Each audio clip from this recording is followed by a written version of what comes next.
আসসালামু আলাইকুম ওয়া রাহমাতুল্লাহি ওয়া বারাকাতুহু। আলহামদুলিল্লাহ ওয়াসসালাতু ওয়াসসালামু আলা রাসূলিল্লাহ ওয়া বা'দ। সুপ্রিয় দর্শক, সূরাতুল ফাতিহা কোরআনে কারিমের এমন একটি সূরা যার সাথে আমরা সবচেয়ে বেশি পরিচিত। যে বিষয়টি মানুষের সবচেয়ে বেশি পরিচিত হয়ে থাকে, যে বিষয়টি মানুষের সবচেয়ে কাছের হয়ে থাকে, সে বিষয়ের মর্যাদা এবং মাহাত্ম্য মানুষ খুব কমই উপলব্ধি করে থাকে। সূরা ফাতিহার ক্ষেত্রে একই ঘটনা ঘটেছে। সূরাতুল ফাতিহার মর্যাদা যত বেশি, আমাদের কাছে সেটি ততই সাধারণ সূরা।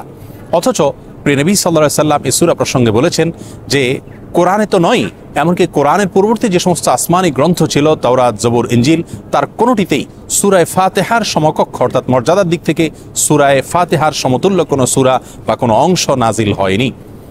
আবু সাঈদ খুদরি রাদিয়াল্লাহু তাআলা বর্ণনা করেছেন যে প্রিয় নবী সাল্লাল্লাহু আলাইহি ওয়াসাল্লাম তাকে সূরায়ে ফাতিহা শেখাবার সময় বলেছিলেন যে এটি হলো কোরআনে কারিমের যত সূরা আছে তন্মধ্য থেকে সবচেয়ে আযম, সবচেয়ে মহৎ, সবচেয়ে মহান এবং সবচেয়ে মর্যাদার দিক থেকে শ্রেষ্ঠতম সূরা। এই সূরার মর্যাদার দ্বিতীয় দিক হলো আল্লাহ রাব্বুল আলামিনের কাছে এটি এত গুরুত্বপূর্ণ যে ইসলামের দ্বিতীয় স্তম্ভ এবং আমলের মধ্যে সবচেয়ে শ্রেষ্ঠ এবং গুরুত্বপূর্ণ আমল ৫ ওয়াক্ত সালাত এবং অন্য সকল সালাতের মধ্যে এই সূরা পড়াটাকে আল্লাহ তাআলা আবশ্যক করে দিয়েছেন। প্রত্যেক রাকাতেই এই সূরাটি আবশ্যিকভাবে পড়তে হয়। কত গুরুত্বপূর্ণ হলে প্রত্যেক রাকাতেই আল্লাহ রাব্বুল আলামিন সূরা ফাতিহা আবশ্যক করে দিয়েছেন আমাদের জন্য পাঠ করাটাকে। এখান থেকে সূরা ফাতিহার মর্যাদা বোঝা যায়। সূরাতুল ফাতিহাকে উম্মুল কোরআন বলা হয়। উম্মুল কোরআন মানে হলো কোরআনের মূল।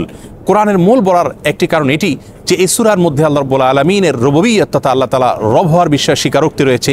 এই সূরার মধ্যে আখিরাতের প্রতি ঈমান আনয়নের বিষয়টি রয়েছে।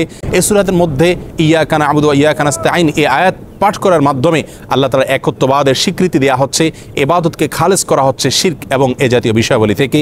এবং এই সূরার মধ্যে একচ্ছত্রভাবে আল্লাহ তাআলার কাছে আত্মসমর্পণের বিষয়টি রয়েছে, আল্লাহর কাছে সমস্ত প্রার্থনাগুলোকে পেশ করা, নিবেদন করার বিষয়টি রয়েছে।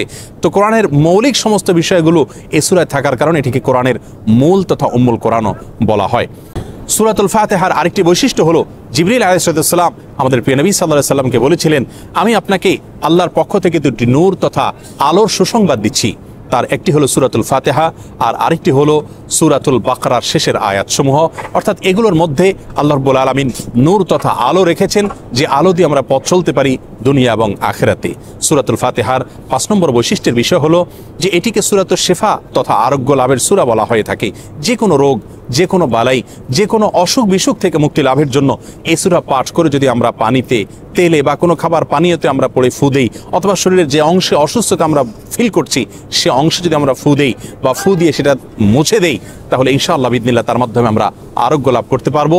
প্রিয় নবী সাল্লাল্লাহু আলাইহি ওয়াসাল্লাম সহ পরবর্তীতে সাহাবায়ে কেরাম এবং তৎপরবর্তী যুগে বিভিন্ন মনীষীগণ এই সূরা আমল করে বিভিন্ন রোগবালাই থেকে অলৌকিকভাবে এবং বিস্ময়করভাবে মুক্তি লাভ করেছেন। সাধারণ চিকিৎসার যে মাধ্যমগুলো আছে সেগুলো গ্রহণ করার পাশাপাশি এই সূরাকে আমরা আরোগ্য লাভের মাধ্যম হিসাবে, রুকিয়া হিসাবে আমরা আমল করতে পারি।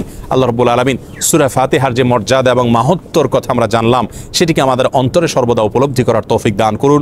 সূরাতুল ফাতিহা শুধু সালাতে নয়, সালাতের বাইরেও আমরা পাঠ করব বেশি বেশি করে। ইনশাআল্লাহ বিইذনিল্লাহ তার মাধ্যমে আমরা আল্লাহর প্রিয় পাত্র হতে পারবো এবং কোরআনে কারীমের এই গুরুত্বপূর্ণ সূরার যে মর্ম, এর যে অর্থ, এর যে বিশ্লেষণ এবং ব্যাখ্যা সেটাও আমরা উপলব্ধি করবার চেষ্টা করব। আল্লাহ তাআলা আমাদের সকলকে তৌফিক দান করুন। আসসালামু আলাইকুম ওয়া রাহমাতুল্লাহি ওয়া বারাকাতুহু।